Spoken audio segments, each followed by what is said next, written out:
Doesn't matter if Mike Skinner drives by him or not. This race is over and Mark Martin has won again. Wow.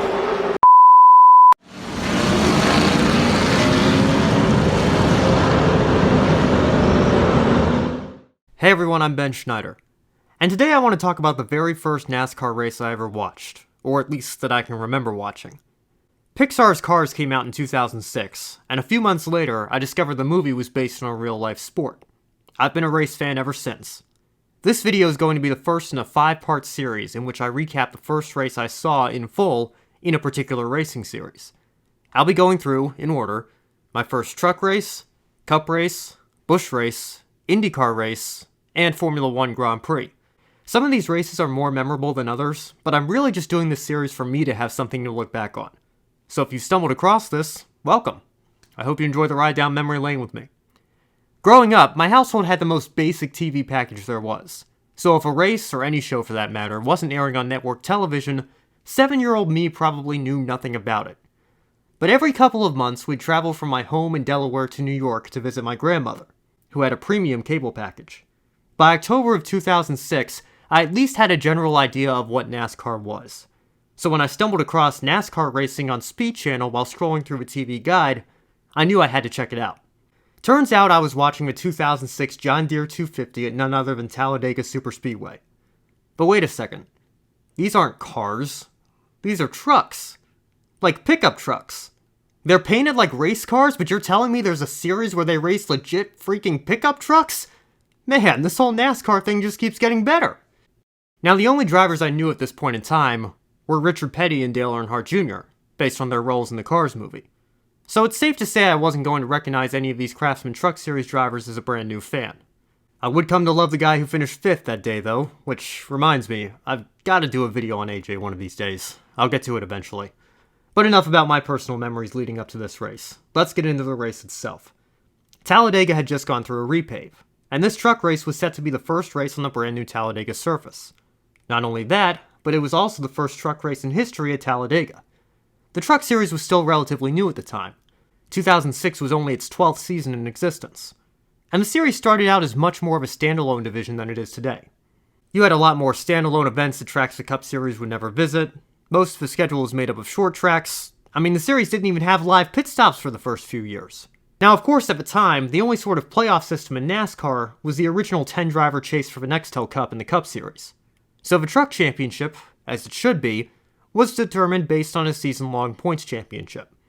At this point, Todd Bodine of Germain Racing, yes, that Germain Racing whose charter was just sold to Michael Jordan, Bubba Wallace, and Denny Hamlin, has a 91-point lead over Bill Davis Racing's Johnny Benson, cut literally in half from 182 points 5 races ago. Guys like David Rudiman and Ted Musgrave are still mathematically alive, but unless something crazy happens, this title is definitely Bodine or Benson's to lose. The broadcast opens up with the breaking news of the week that Mark Martin, a longtime Roush racing driver who's in today's truck race as well, will be part-time in the Nextel Cup Series in 2007 for Ginn Racing. This comes as a bit of a surprise as Mark was planning to step away from NASCAR at the end of the 2005 season. But Jack Roush needed a driver for 2006 and Mark decided to give it one more year. He'd also run a bunch of truck races for Roush in 2006, and he's already won 5 races at this point in the season, leading to speculation that he'd be full-time in the Craftsman Truck Series in 2007 to potentially run for a championship. Not a bad thing to assume, I guess. The trucks have always been a place for older veterans to be able to continue racing. Mark seems to want to scale back his schedule, and clearly the current combination he has in 2006 when he is running trucks for Roush is an extremely good one. Despite this limited schedule deal with Ginn, Mark makes it clear in his pre-race interview that he loves racing in the trucks, and he hopes to be back in the series in some capacity in 2007. But we want to know, what does that mean for the Truck Series in 2007, Mark? Are we going to see you in a truck at all, and what truck, if that? Well, I certainly hope so, Krista. You know I love this truck racing, and I really haven't addressed that yet. I hope so, and I have some prefaces, but I don't know if it'll work out or not. I love this Scott's F-150 that I drive here. The number 6 truck's awesome, and we're going to have a blast here today. It's going to be an interesting race. It'll be a preview for tomorrow's race, and I look forward to it. As far as next year goes, we're going to address that a little further down the road. Our focus really is primarily on doing everything that we can with the AAA Fusion Jack and I are going to do everything that we can to give us our best shot at that championship. We're sitting pretty good right now, and we'll see how it looks after Sunday, but right now we're really focused on it. In other news, Australian driver Marcus Ambrose is making his superspeedway debut today. And he's already inked a deal to go bush racing next season. Eric Darnell, Martin's Roush racing teammate, has a primary sponsor signed through the end of the 2008 season, and man, a Truck Series rookie getting a full season sponsor on a 2-year deal? Times have certainly changed, isn't that right, Brett Moffitt? And hey, what do you know? There's Cup Series driver Kyle Busch not competing in one of NASCAR's lower divisions. Yeah, he's there with Ray Dunlap on the pre-race show, but he's not in the race today. The Speed Crew also wants you to know that the big one is a thing. And they play one of those montages of horrifying massive superspeedway accidents. Mike Wallace, known as a great restrictor plate racer, is in this race too, only his third start of the year. Joe Nemechek's here as well, and is that John Hunter? Man, I feel old. Also, I don't remember this, but apparently the Talladega College Choir sang the national anthem that day, and I have to include part of this. I mean, it's just too good.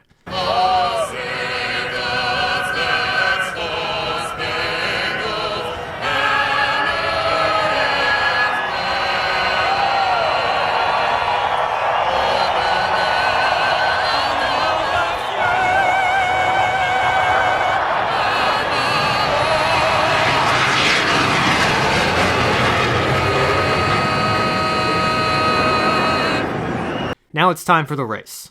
The Roush trucks are clearly fast because Mark Martin's 6 truck is on pole position, and David Reagan's 50 truck is on the outside of row 1. Mark had also sat on the pole, led the most laps, and won the truck race at Daytona in February. And as one of the most experienced drivers in the field at Talladega, he's definitely a favorite to win this one as well. The strategy of running at the back to avoid the big one is brought up on the pace laps, as it's mentioned Bobby Hamilton Jr. and his teammates will be doing just that as they're fairly confident there will be a big wreck at some point. And my soon-to-be favorite driver, AJ Allmendinger, has to drop to the back of the pack on the pace laps because something seems off with his steering. He's allowed to rejoin his original position once the problem is fixed, though, but he's only starting 25th anyway. Once the green flag drops, any starting plan Martin and Reagan had is spoiled as Hamilton goes to the inside of Martin going into the first turn. And that's surprising, considering we were just told Hamilton planned on dropping to the rear. But I guess he just wants to test how good his truck is early since he was starting so close to the lead anyway. But by lap 2, he gets shuffled out of a draft and falls to the back like he was originally planning to do. Carrie Earnhardt, the half-brother of Dale Earnhardt Jr. and father of Jeffrey Earnhardt, loses an engine on lap 5, and Wayne Edwards drops out with electrical problems on the same lap. Hey, Carl Edwards! Man, I missed that guy. Oh, he's in the booth? How did I have no previous memory of this? Well, anyway, he's going to be on the broadcast for a little while now, I guess. Right now, Mark Martin has fallen to the back of the pack as well. The water temperatures are up to 280, so he actually has to pit to get a windshield tear-off the front grille. Mike Skinner has to come to the pits as well to replace his right side window. The first caution doesn't come out until lap 23 when Derek Cope blows a left rear tire. Mark gets the the Aaron's lucky dog to get back on the lead lap. These trucks do not run a restrictor plate, but they do run a tapered spacer, which knocks about 100 horsepower out of these engines. Hey, that sounds familiar. I wonder where I've heard that before. Anyway, the race is restarting now. Everyone stays in line except Mike Skinner, who's trying to get his lap back. He falls back immediately though since he has no help, so he'll need to wait for a caution, which he'll get on lap 34 due to oil on the track from Scott Lagasse Jr.'s truck. Jack Sprague loses a motor as well shortly after the restart. Ty Bodine leads the high line around Johnny Benson to take the lead on lap 39, and Robert Richardson spins on lap 44 to bring out the third caution of the day. On the ensuing restart, Eric Darnell and AJ Allmendinger assume the lead on pit strategy, and Terry Cook lays way back on the restart to try to pull out in front of them in an effort to get his lap back. NASCAR looks at it but decides to let him off with a warning, and Allmendinger leads his first laps in a NASCAR-sanctioned race in only his second start. Sean Murphy's 07 truck loses an engine on lap 50, and Mike Wallace takes the lead from Allmendinger down the backstretch a couple of laps later. Speed takes a commercial break only to return from commercial to show Bobby East hitting the wall, bringing out the caution. Good news for Allmendinger, who was getting close to needing to come in for fuel under green, but not such good news for Aaron Crocker, who's tagged by Ron Hornaday Jr. as she's entering her pit stall. Cook gets his lap back the easy way this time, and the race resumes with Mark Martin in the lead once again. Intensity picks up quite a bit as the laps wind down, but no major incidents take place aside from Joe Nemechek's spoiler coming apart, until the caution comes out with 13 to go for Chad McCumbee, who stalled in turn 3.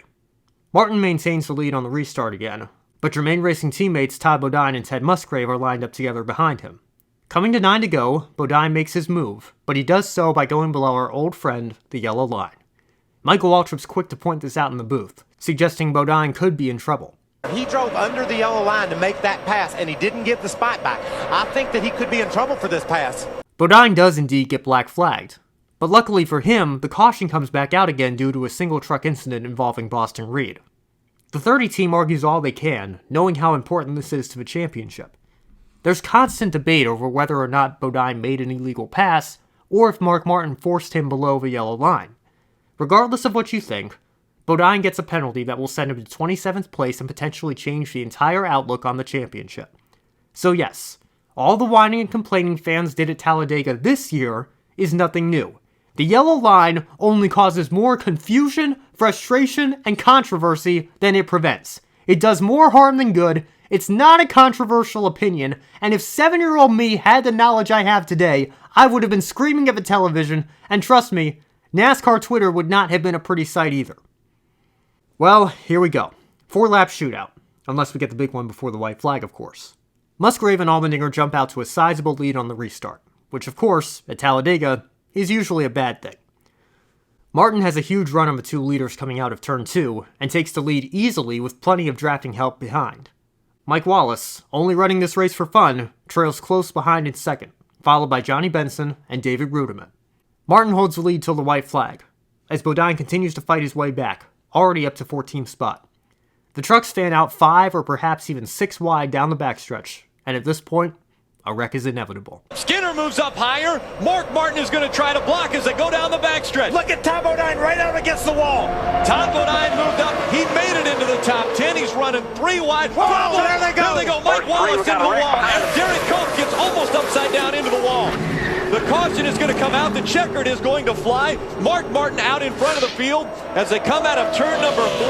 And Mark Martin will win at Talladega. Yeah, the caution flag is out. It doesn't matter if Mike Skinner drives by him or not. This race is over and Mark Martin has won again. Wow. Todd Bodine may have just made it up into the top 5 at the end of that race. See all the Derek Cope had such a great run going after overcoming that flat left rear tire. Hard contact there. Top of your screen, that's Mike Wallace, the Geico Chevrolet. He's climbing out. He made some hard contact against the outside wall and the inside wall. Man, you just had to know that if they had made it, it would have just been luck. Because when you get to that point, none of these guys are going to let off the gas. They're going to try to get all they can get. As Wallace tries to make his move, he gets turned in front of the pack by Mike Skinner. And in an almost identical wreck behind him, Derek Cope gets turned by Todd Bodine, who ended up recovering from 27th to 4th in just 4 laps. Amazingly, aside from David Starr's 11 truck getting a bit of damage, the rest of that pack all made it through relatively unscathed. Which is truly a miracle. I mean, they were more bunched up than the Cup guys were at the 2012 Fall Talladega race, and we all know how that one ended. It takes a little while to sort out all the results given how close everyone was when the caution came out.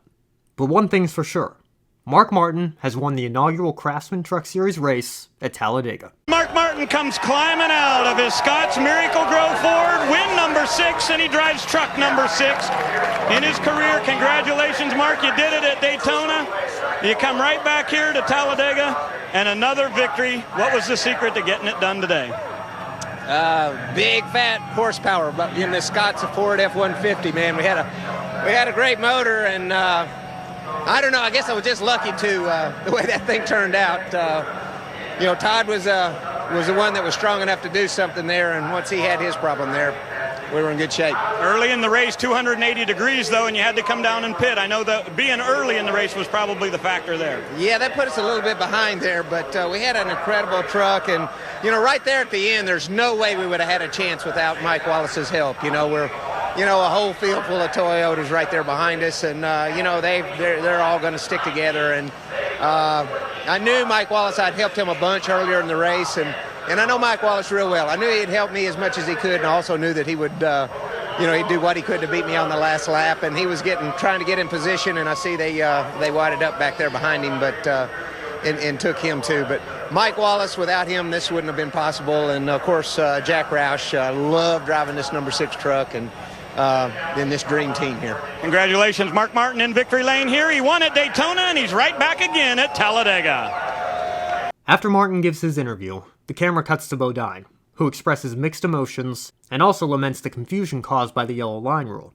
You know, it's an interpretation of a rule, and it's everybody's going to see it different. You know, hundreds of thousands of people on TV saw it different. People in the grandstand saw it different. I saw it as a clean pass. I started to pass. I was beside him before I was below the yellow line. If you're forced below the yellow line and you get back up, it's okay. I mean, that's what they tell you. And I did. Mark let me back up. He did what he had to do. I did what I had to do. I thought it was a clean pass. But that's the rule. We got to live with it. That's the problem with Talladega. You know, it's a rule that's very hard to determine what is right and wrong. It's a judgment call, and you know, NASCAR saw it one way, and I saw it another. But we had a good day. I mean, I come back fourth. The Lumber Liquidators Tundra did what it was supposed to do. Wallace, meanwhile, also shows his frustration after being wrecked on the last lap, criticizing Mike Skinner. Well, Hermie, as you know how this racing goes, I mean, Mark Martin was in front of me. He was a 6 truck, and the only truck that was behind me that I knew of was the 5 truck. And next thing I knew, I was turned around. I had a run that I could have got a run on Mark, but I didn't want to have to race everybody behind us, so I just was patient for the lad till we got to white flag. And coming down to white flag, I see the 5 up on the outside. You know, I moved up, Mark moved up, and you know, the guy driving that 5 truck should be a lot smarter than that. I mean, I hope I'm not talking out of contents here. I just feel like I got turned around and wrecked. And, you know, the Geico Chevrolet and Billy Ballou Motorsports did a great job today. And, you know, we had bad boy mowers on there and mowed some grass down, unfortunately, but really, really disappointed. It's a shame because this was a great race. I thought the racetrack did a great job in paving it. And it's a shame it had to come to a last lap wreck when we could have all got through here clean. But so be it. Speed comes back and shows the unofficial results. But even the commentators say that there's no way these are 100% accurate. We're not so sure after Mark Martin, really, what the positions will be. Yeah, we know Mike's, or at least we believe that Mike Skinner is second. We believe that Ted Musgrave was third and Tom Bodine fourth, but beyond that, I don't think Johnny Benson was fifth. I think Johnny was farther back than that. I think David Rudiman was up there, possibly fifth or sixth. A.J. Allmendinger was up there. We know Wallace and Derek Cope are out. Yeah. So this will move these guys all up a couple of spots, Phil. Yeah, because they were not able to maintain the speed on around the racetrack, obviously because they were crashed out. Skinner takes the blame for the incident, saying he'd never intentionally wreck his friend's truck. I want everybody to understand something. Billy Ballou's a friend of mine, Mike Wallace is a friend of mine, and he's one of the best drafters out here, and I feel like that was our fault. It just absolutely was not intentional. I just hope everybody knows that.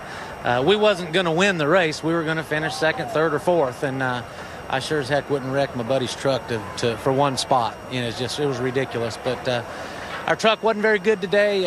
The guys in the pits did a good job, and we just drafted good, and we made a deal with somebody, and they held up their end, and they just pushed us up there. It was a good day.